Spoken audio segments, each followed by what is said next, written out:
Ipinag-utos ni Pangulong Ferdinand R. Marcos Jr. sa Department of Energy at Energy Regulatory Commission na taking abot kaya pa rin ang kuryente sa gitna ng pagtaas ng demand para rito ngayong tag-init. Yan ang ulat ni Kenneth Pasyente.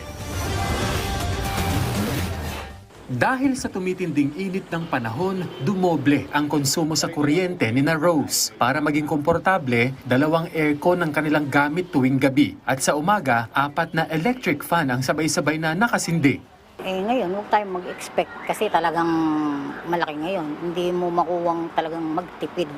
Kasi siyempre, iniisip mo kaysa naman magkasakit ka. Para umagapay sa mga consumer gaya ni Rose, inatasan na ni Pangulong Ferdinand R. Marcos Jr. ang Energy Regulatory Commission at Department of Energy na tiyakin na mapapanatili ang abot kayang kuryente. Yan ay sa pamamagitan ng pakikipagtulungan sa iba pang ahensya ng gobyerno at stakeholders. Katunayan, ipinag-utos na ng Pangulo sa ERC at DOE na gamitin ang Anti-Bill Shock Program ng Land Bank of the Philippines. Sa pamamagitan kasi ng programang ito, maaaring magbigay ng tulong pinansyal ang Land Bank sa mga distribution utility ng may concessional rate. Yan ay para mabigyan sila ng pagkakataon na gawing utay-utay sa loob ng 9 na buwan ang pagtaas ng singil sa kuryente sa mga consumer. Maapila kami dun sa ating mga distribution utility na magkusa na silang makipag-usap dun sa kanilang mga suppliers. Meron naman pong mga suppliers na may very mindful of their civic duty na itong panahon na ito ay sabi ko nga extraordinary times na pumapayag na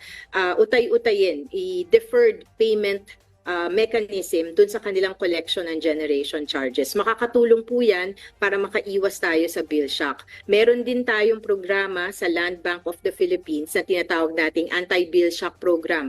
So kung halimbawa hindi po pumayag yung inyong generation supplier, talagang sabi niya, bayad ka na, now na. So pwede po kayong lumapit sa Land Bank of the Philippines. Binigyang diin ng Energy Department, malaking bagay ang anti-shock bill para mapawi ang pag-aray ng mga consumer dahil sa inaasahang pagtaas ng electricity cost, bunsod ng tumitinding init ng temperatura at pagtaas ng energy demand sa bansa. Inilunsad ang Anti-Bill Shock Lending Program noong April 2023 bilang commitment ng Land Bank para mas padaliin ang pagpapautang sa mga power distribution company. Sa ilalim nito, bawat power distributor ay maaaring mag-loan ng hanggang 80% ng incremental increase ng kanilang power generation at transmission charges. Batay sa datos ng Land Bank, umaabot na sa 450 million pesos ang halaga ng loan na kanilang naaprubahan sa ilalim ng programa. Kenneth Pasyente para sa Pambansang TV sa Bagong Pilipinas.